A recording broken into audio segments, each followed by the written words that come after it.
देवी सर्वभूतेषु शक्तिरूपेण संस्थिता नमस्तसे नमस्तसे नमस्तसे नमो नमः। नमस्कार मंडळी, श्री स्वामी समर्थ। मी तृप्ती, तुम्हा सर्वांचं माझ्या चॅनलमध्ये खूप खूप स्वागत आहे। स्वामी कृपेने आपण सर्व आनंदी असाल अशीच मी अपेक्षा करते।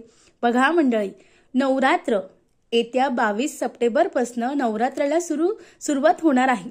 नवरात्र 9 दिवसांचा असतो। मग यावर्षी 9 दिवस आले आहे की 10 दिवस। यासोबत नवरात्र हा अतिशय पवित्र 9 दिवसाचा दिवस असतो। आपली जी कुलदेवी आहे ती आपल्या घरामध्ये काही सूक्ष्म रूपामध्ये वास करत असते। अनेक जण आपल्या घरामध्ये घटस्थापना करतात। रोज त्यांच्या घरी आरती असते, नैवेद्य असते। अनेक जण न चुकता जे 9 माळी आहेत ते सुद्धा आपल्या घटाला घालत असतात। घट जे आहे ते घटाची पेरणी करतात। मग अशा प्रकारे आपल्याला घटस्थापना कशी करायची, जे घट आहे ते कोणत्या दिशेला ठेवायचं, अखंड दिवा कसा लावायचा, अष्टदल आहे ते कसं तयार करायचं, यासोबत अगदी विधिवतचे पूजन आहे ते कसं करायची, याची संपूर्ण माहिती मी तुम्हाला आज या व्हिडिओमध्ये सांगणार आहे। त्यामुळे व्हिडिओ स्किप न करता अगदी पूर्ण पहा। आणि तुम्ही जर माझ्या चॅनलला नवीन असाल तर प्लीज चॅनलला सबस्क्राइब करा। घटस्थापना हा नवरात्रीतील महत्त्वाचा अतिशय पवित्र दिवस असतो। यामध्ये आपण कलश घट मांडून देवीची स्थापना करतो आणि न चुकता जो नंददीप आहे तो सुद्धा लावत असतो। हा विधी आदिमायेच्या म्हणजे देवीच्या उपासनेचा एक भाग असतो आणि त्यामुळे आपल्या घरात सुख, शांती, समृद्धी, संपत्ती येण्यासाठी केला जातो। घटस्थापनेच्या कलशाच्या मुळाशी धान्य पेरले जाते आणि कलशाच्या मेन जे मुख्य भावर आपण आंब्याची पाने ठेवतो आणि त्यावर नारळ ठेवतो। तुमच्याकडे जशी पद्धत आहे तशी तुम्हाला घटस्थापना करायची आहे। मग यंदा अनेक जण सांगतात की शुभ मुहूर्त कमी आहेत। मग या वर्षी आपण ज्या वेळेस घरामध्ये घटस्थापना करणार आहोत त्या घटस्थापनेचं शुभ मुहूर्त काय ते जाणून घेऊ। घटस्थापनेचे जे शुभ मुहूर्त आहे ते 22 सप्टेंबर 2025 सकाळी 6:09 पासून 8:06 पर्यंत असणार आहे। आणि त्यानंतर तुम्हाला जर 6 ते 8 यामध्ये वेळ भेटला नाही, तयारी झाली नाही, तर तुम्ही अभिजित मुहूर्तावर करू शकतात। मग अभिजित मुहूर्त कोणतं, तर सकाळी 11:49 पासून ते दुपारी 12:58 पर्यंत असणार आहे। या वेळेमध्ये तुम्हाला जी घटस्थापना आहे ती करायची आहे। आता काही कामानिमित्त वेळ भेटला नाही, तयारी झाली नाही, तर अगदी तुम्ही दिवसभर कधीही करू शकतात। पण मी जे सांगितले ते शुभ मुहूर्त आहे। घटस्थापना अगदी ही आपण सकाळपासून संध्याकाळपर्यंत करू शकतो, कारण ही जी तिथी आहे ती सूर्याने बघितली आहे। मग घटस्थापना आपण या शुभ दिवशी कधीही करू शकतो असं काही नाही, पण फक्त हा शुभ मुहूर्त आहे। तुम्हाला जी घटस्थापना करायची आहे ती तुम्हाला 6:30च्या आधी करायची आहे। सूर्यास्त झाल्यानंतर चुकूनही घटस्थापना करू नका। जे काम आहे ते नंतर करा, पण आधी तुमच्या ज्या घरात घटस्थापना करतात, देव बसवतात, ते तुम्हाला आधी करायचं आहे। आता त्यानंतर आपल्याला घटस्थापना करायची आहे। मग कशी करायची, उठायचं आणि लगेच पूजेला बसायचं का? पूजेला बसण्यापूर्वी आपल्याला साहित्य जे आहे ते लागणार आहेत। मग पूजेला बसायचं आणि सगळीकडे साहित्य जे आहे ते शोधत बसायचं का? नाही। मग साहित्य काय काय लागणार आहे आपण ते बघू। सर्वप्रथम मी एक मोठं ताट घेतलं, त्यामध्ये आपल्याकडे देवीचा, तुमची जी कुलदेवता आहे तिचा टाक असेल, अतिशय उत्तम। माझ्याकडे ही देवी होती, मी देवी घेतली आहे। हळदी, कुंकू, अक्षदा, गुलाल घेतला आहे। त्यानंतर विड्याची पानं घेतली आहे, पूर्ण विडा घेतला आहे, म्हणजे खारीक, खोबरं, सुपारी, वाटी, पैसे घेतले आहे। त्यानंतर हार घेतले आहे, फुलं घेतली आहे, त्यासोबत तांदूळ घेतले आहे। आपल्याला तांदूळ अष्टदल काढायला लागणार आहे। मोठा दिवा आहे, अखंड दीप, तो घेतला आहे, त्यामध्ये वात मोठी टाकून घेतली आहे। त्यानंतर सुपारी घेतली आहे। आपल्याला गणपतीला सुपारी म्हणून आपण घेणार आहोत। तुमच्याकडे जर गणपती तुम्ही घेत असाल घेऊ शकतात। त्यानंतर जी तुळजाभवानी आहे त्यांचा फोटो घेतला आहे, त्यांना हार घेतला आहे। त्यानंतर धूप घेतला आहे, गणपतीला गुळ खोबऱ्याचा नैवेद्य घेतला आहे, देवीला तूप आणि साखरेचा नैवेद्य घेतला आहे। त्यानंतर टोपली घेतली आहे, जे घट आहे तो एक घट घेतला आहे, मंगल कलशसाठी एक घट घेतला आहे। त्यासोबत देवीचा मुखट आहे, तुमच्याकडे असेल तर लावा, नसेल तर काही हरकत नाही। त्यानंतर नागवेलीचे पानं घेतले आहे, एक कलश घेतला आहे, कलशामध्ये 1 रुपया टाकायला घेतला आहे, त्यासोबत सुपारी घेतली आहे। त्यानंतर जी परडी आहे, आपण ज्यामध्ये घट टाकणार आहोत ते परडी घेतली आहे, तुपाचा एक दिवा घेतला आहे, एक नारळ घेतला आहे आणि जास्तीत जास्त जे नागवेलीची पानं आहेत ती आणली आहे, कारण नागवेलीची पानं आपल्याला माळेला लागणार आहेत, 2 घटाला लागणार आहेत। त्यासोबत खाली आपल्याला देवीला आसन द्यायला, गणपतीला आसन द्यायला लागणार आहेत, विड्याला लागणार आहेत। त्यामुळे मी जास्तीत जास्त जे नागवेलीची पानं आहेत ते आणले आहेत। लाल रंगाची फुलं माता लक्ष्मीला अतिशय प्रिय आहे आणि गुलाब माता लक्ष्मीला अतिशय आवडतो। मग त्यासाठी मी देवीसाठी जो गुलाब आहे तो सुद्धा आणला आहे। अशा प्रकारे आपल्याला पंचामृत लागणार आहेत. अशा प्रकारे मी जी सामानांची जुळाजुळव आहे ती केली आहे. तुम्ही आदल्या दिवशी सुद्धा हे सामान आणून ठेवू शकतात. वेळेवर आपली जी घाई आहे ती होणार नाही. त्यानंतर सकाळी आपल्याला लवकर उठायचं आहे, स्नान करायचं आहे. स्नान करण्याच्या आधी आपलं जे अंगण आहे ते स्वच्छ झाडायचं, सडा टाकायचा, अगदी छोटीशी सुंदरशी रंगीत रांगोळी काढायची आहे. आपल्याला आंघोळ झाल्यानंतर सर्वप्रथम आपल्या घरामध्ये काही अंशी जी दुर्गा आहे, म्हणजे जी रेणुका आहे, तुमची जी कुलदेवी आहे, अगदी रेणुका माता, सप्तशृंगी माता, तुळजाभवानी, तुमची जी असेल कोल्हापूरची महालक्ष्मी, आपल्या घरामध्ये काही अंशी वास्तव करणार आहेत. मग आपलं अगदी घर पूर्ण तुम्ही आधी स्वच्छ केलेलं असेल, पण त्या दिवशी सुद्धा तुम्ही स्वच्छ करा. घटस्थापनेच्या आधी तुम्ही घर पुसून घ्या. पुसताना त्या थोडंसं गोमूत्र, म्हणजे काही घरात लागबाट झाली असेल ते निघून जाईल. थोडीशी हळद टाका, कापूर टाका आणि त्याने अगदी शेवटच्या दरवाजापासून मुख्य दरवाजापर्यंत पुसत न्या. त्यानंतर हळदीचं लेपन करा. आपल्या घरामध्ये माता लक्ष्मीने आकर्षित व्हावं, माता देवी कुलदेवी आपल्या घरात यावी, यासाठी आपल्याला न चुकता या दिवशी हळदीचं लेपन करायचं आहे. हळदीचं लेपन झाल्यानंतर आपल्याला आपलं जे घर आहे ते पूर्ण स्वच्छ करायचं आहे. त्यानंतर आपली जी देवपूजा आहे ती देवपूजा पूर्ण करून घ्यायची आहे. त्यानंतर वेळ येते ती घटस्थापनेची. मग घटस्थापना कशी करायची, तर आपल्याला अशी जागा हवी की आपण 9 दिवस जी तिथं देवी बसवणार आहोत, घट बसवणार आहोत, तिथून ते हलवण्याची गरज पडणार नाही अशी जागा शोधा. त्यानंतर ती जागा स्वच्छ पुसून घ्या, थोडंसं गोमित्र टाका, पुसून घ्या. त्याच्या अंगावर सुद्धा गोमित्र शिंपडून घ्या. नवे कोरे वस्त्र असतील तर नक्की परिधान करा, काळ्या रंगाची वस्त्र परिधान करू नका. त्यानंतर आपल्याला चौरंग घ्यायचा आहे. मी चौरंगावर अशा प्रकारे मांडणी केली आहे. तुम्हाला कसं करता येईल, तुमच्या जागेचा जर काही प्रश्न असेल तर अगदी तुम्ही पाठ देखील ठेवू शकता. आपण कोणत्याही पूजेची सुरुवात करतो तर प्रथम आपण दीप प्रज्वलन करतो. मग या नवरात्रामध्ये अखंड दीपला अनन्यसाधारण महत्व आहे. मग सर्वप्रथम आपण अखंड दिवा कसा प्रज्वलित करायचा. आता अखंड दिवा आपण प्रज्वलित करणार आहोत, पण अशी मान्यता आहे की आपण जर अखंड दीप प्रज्वलित करताना जे अष्टदल आहे, अष्टकमळ आहे, ते जर आपण खाली काढलं, त्याचं आसन जर दिव्याला दिलं तर याने सुद्धा शुभ परिणाम आपल्या जीवनात घडत असतात. मग मी अशा प्रकारे जे अष्टदल आहे ते काढलं आहे. तुम्हाला जसं येईल तसं तुम्हाला अष्टदल काढायचं आहे. नसेल तर खाली अगदी तांदळाची जी रास आहे ती द्या आणि त्याहून अखंड दिवा ठेवा. दिवा जो आहे तो प्रज्वलित केला आहे. दिवा प्रज्वलित करताना शुभम करोती कल्याणम आरोग्यम धनसंपदा श्रोत्र बुद्धी विनाशाय दीपक ज्योती नमस्तुते हा मंत्र म्हणला आहे. दिव्याला हळदी कुंकू अर्पण केला आहे, फूल अर्पण केलं आहे आणि नमस्कार केला आहे. त्यानंतर आता वेळ येते ती म्हणजे माझ्याकडे जो देवीचा फोटो आहे तो फोटो मी ठेवला आहे, हार घातला आहे, देवीला हळदी कुंकू अर्पण केला आहे.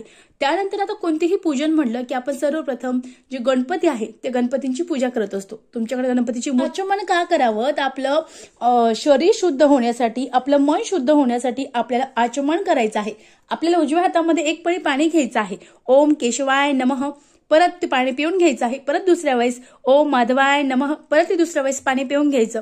परत तिसऱ्या वेळेस आपल्याला उजव्या हातामध्ये पाणी घ्यायचं आहे.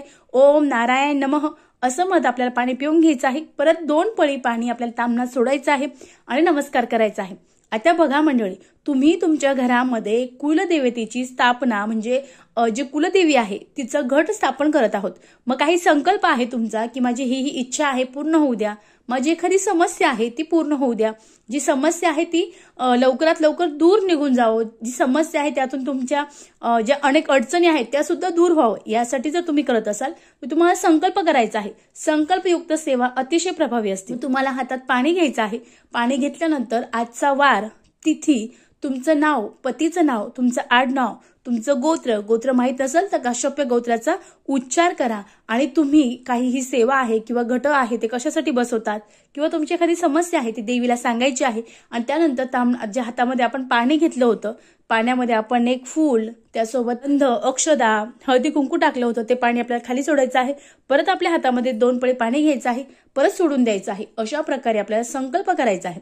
मग त्यानंतर आपण कोणतीही पूजन करताना गणपती बाप्पाची आधी पूजन करतो. मग आपल्याला एक ताम्हण घ्यायचं आहे. ताम्हणामध्ये सुपारी ठेवायची आहे. त्या सुपारीला आपल्या गणपतींना अभिषेक करायचा आहे. मग अभिषेक करताना शुद्ध जल अर्पण करायचं आहे 2 वेळेस. त्यानंतर परत 2 वेळेस आपल्याला पंचामृत अर्पण करायचं आहे. परत 2 वेळेस शुद्ध जल अर्पण करायचं आहे. शुद्ध जल अर्पण करताना, पंचामृत अर्पण करताना ओम गण गणपते नमः किंवा वक्रतुंड महाकाय हा मंत्र म्हणायचा आहे. त्यानंतर परत आपल्याला जी गणपती आहे ते ताम्हणातून काढून घ्यायचे आहे, स्वच्छ पुसायचं आहे.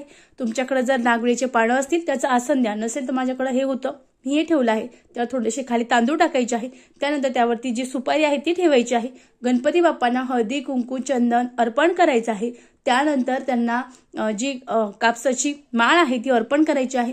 गुळ खोबऱ्याचा नैवेद्य दाखवायचा आहे. धूपदीप दाखवायचा आहे आणि नमस्कार करायचा आहे. आता सगळ्यात महत्त्वाचं म्हणजे आपण घटस्थापना करत आहोत. आज जे 9 दिवस आहे तो 9 दिवस देवींना अतिशय महत्त्व आहे. कारण मी आधीच सांगितलं की आपल्या घरामध्ये काही सूक्ष्म स्वरूपात आपल्या घरात जी कुलदेवता आहे किंवा जी देवी आहे ती असते. आपल्याला काय करायचं तर आपल्याला ताम्हण घ्यायचं आहे. आपल्याकडे आपली कुलदेवतेचा टाक असेल किंवा मूर्ती असेल, तुमच्याकडे जेही असेल ते घ्यायचं आहे. ताम्हणात ठेवायचं आहे. श्री सूक्त लावायचं आहे. येत नसेल युट्यूबला लावा, येत नसेल तर नित्यसेवेच्या पुस्तकात आहे ते लावा. आणि त्यानंतर तुम्हाला श्री सूक्ताचा अभिषेक करायचा आहे. पंचामृतानं करा, शुद्ध जलाने करा, पण तुम्हाला एक वेळेस, अगदी 16 वेळेस म्हणलं अतिशय उत्तम, कारण हा दिवस अतिशय खास आहे. पण आता आजकालच्या या धावपळीच्या युगामध्ये तुम्हाला 16 वेळेस म्हणणं शक्य नाही, तर तुम्ही एक वेळेस म्हणा. आणि एक वेळेस तुम्हाला श्री सूक्ताचं पठण करायचं आहे, अभिषेक करायचा आहे. त्यानंतर शुद्ध जल अर्पण करायचं आहे आणि त्या ताम्हणातून जी आपली कुलदेवी आहे किंवा जे टाक आहे तो टाक काढायचा आहे, स्वच्छ पुसून घ्यायचा आहे. परत आपल्याला 2 नागवेलीची पानं घ्यायची आहे.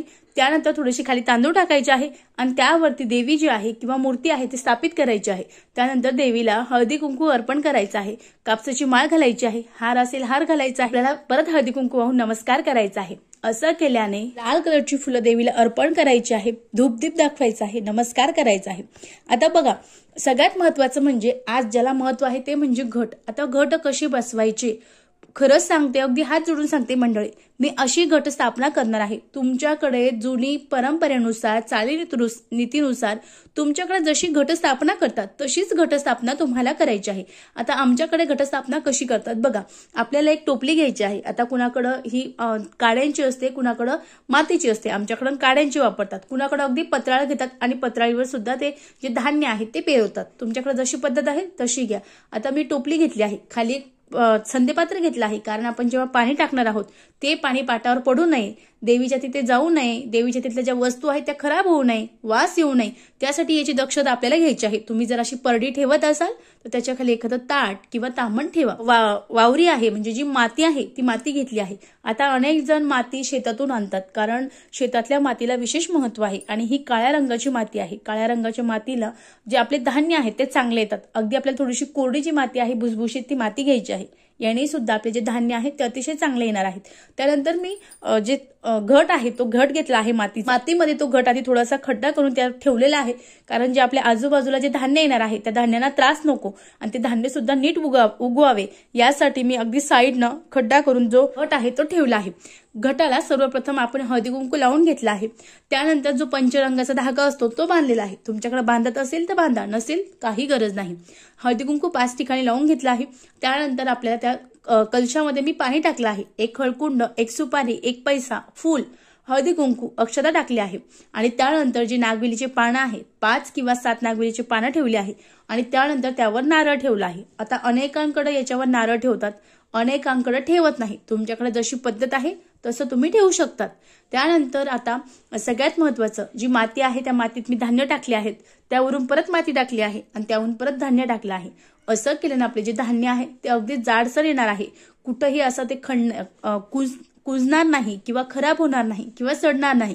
त्यामुळे आपल्याला अगदी साध्या आणि सोप्या पद्धतीने, अगदी हलक्या हाताने, एकदम त्याला जास्त दाब द्यायचा नाही आणि त्याचसोबत जास्तीत जास्त पाण्याचा वापर करायचा नाही. अगदी थोडं थोडं पाणी आपल्याला त्यावर शिंपडायचं आहे, पाणी टाकायचं नाही, पाणी फक्त शिंपडायचं आहे. याने आपले जे धान्य आहे ते अगदी जाडसर येणार आहेत, कारण आपण धान्याचा जास्तीत जास्त वापर केला आहे. आता धान्य कोणती घ्यायची, तर कोणती तुम्ही अगदी सप्तधान्य घेऊ शकता. तुमच्याकडे जेही 7 धान्य आहे ते घेऊ शकतात. तुमच्याकडे नसेल तर अगदी दुकानातून जाऊन आणा. पण दुकानातून जाऊन आणताना अगदी यांनी फार जुने ठेवलेले असतात, अगदी कीड लागलेले असतात, खराब असतात. आपण 30 धान्य आपल्या घटामध्ये टाकतो आणि परत आपल्याला विचार येतात की माझे घट जे आहे ते इतके विरळ का आले, शेजारच्या बाईचे खूप छान घट आले, माझे का आले नाही, असं तुम्हाला प्रश्न पडत असेल तर तुम्ही अगदी आपल्या घरात जेही धान्य आहे ते तेवढे धान्य घ्या आणि तेवढेच धान्य पेरवा. यांनी सुद्धा घट आहे किंवा जे धान्य आहे ते सुद्धा अतिशय दाट येणार आहेत. तुमची जशी तुमच्याकडे जशा पद्धतीने जे धान्य पेरतात तशी तुम्हाला धान्य पेरायचे आहे। त्यानंतर तर पहिल्या दिवशी माळ असते ती नागवेलीच्या पानांची। मग तुम्हाला नागवेलीच्या पानांची माळ तयार करायची आहे।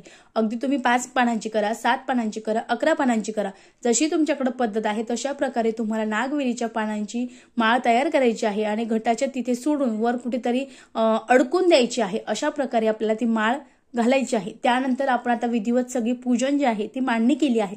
आता ही जी पूजा आहेत ही लक्ष्मी, माता दुर्गा, आदिमाया, आदिशक्ती, तुळजाभवानी, रेणुका माता, सप्तशृंगी माता, कोल्हापूरची देवी अनेक रूपांमध्ये आहे। तिचं एकच रूप आहे पण ती अनेक रूपांमध्ये आहे। मग त्यामुळे माता दुर्गेला, माता रेणुकेला, माता तुळजाभवानीला अतिशय प्रिय म्हणजे शंख आहे। मग तुम्हाला पूजेमध्ये शंख ठेवायचे आहे आणि ज्या ज्या वस्तू देवीला प्रिय आहेत जशा कवड्या मी ठेवल्या आहेत, त्यासोबत श्रीयंत्र मी ते पण ठेवलं आहे। तुमच्याकडे ज्या वस्तू आहेत ज्या देवींना प्रिय आहेत तुम्हाला त्या वस्तू ठेवायच्या आहेत। त्यानंतर आपल्याला तूप आणि साखरेचा नैवेद्य दाखवायचा आहे। अगदी तुम्ही गोड धोडाचा उपवासाचा कोणत्याही पदार्थाचा नैवेद्य दाखवू शकतात। त्यानंतर मी आता आरती करणार आहे। आरती करताना आपल्याला तुपाची निरांजन घ्यायची आहे। त्यासोबत आपल्याला आता आरती करायची आहे। मग प्रथम आपण गणपतीची आरती करणार आहोत। आता अनेकांच्या घरी 11 आरती होतात, 7 आरती होतात, 5 आरती होतात। तुमच्याकडे ज्याही देवीची आरती होत असेल त्या होतात। आता आमच्याकडं प्रथम गणपतीची आरती होते सुख करता दुःख हरता, त्यानंतर दुर्गे दुर्गेट भारी होती, त्यानंतर अश्विन शुद्ध पक्षी अंबा बैसली सिंहासनी हो, लो लागला अंबेचा भेदा भेद कैचा आला कंटाळा। तुमच्याकडे जितक्याही आरत्या होत असेल तितक्या आरत्या तुम्हाला करायच्या, कारण या 9 दिवसामध्ये आपण जेवढी सेवा करणार आहोत तेवढ्या सेवेचं फळ आपल्याला माता दुर्गा देऊन देणार आहेत। मग जास्तीत जास्त सेवा करा आणि त्यानंतर आपल्याला आरती म्हणायची आहे। आरती झाल्यानंतर सगळ्यांना आरती द्यायची आहे। नंतर माता दुर्गेला पुष्पांजली अर्पण करायची आहे। आता सगळ्यात महत्वाची आणि माता दुर्गेला अतिशय प्रिय म्हणजे जी सेवा आहे ती म्हणजे दुर्गा सप्तशती। मग तुमच्याकडून जशीही श्री दुर्गा सप्तशतीचं पठण होईल जास्तीत जास्त संकेत तुम्हाला जे पाठ आहे ते करायचे आहे। अनेक समस्यातून तुमची सुटका होणार आहे, सुख समृद्धी ऐश्वर तुमच्याकडे अखंड राहणार आहे। अशा प्रकारे आपल्याला अगदी साध्या सोप्या पद्धतीनं जे घटस्थापना आहे ती करायची आहे। बघा अतिशय साधी आणि सोपी माहिती होती, मला तुमच्यापर्यंत पोहोचायची होती। व्हिडिओ कसा वाटला कमेंट्स करा। व्हिडिओ आवडला असेल तर चॅनलला लाईक करा, शेअर करा, सबस्क्राईब करा। परत भेटू अशाच एका नवीन व्हिडिओमध्ये। अंबाबाईचा उदो उदो। धन्यवाद।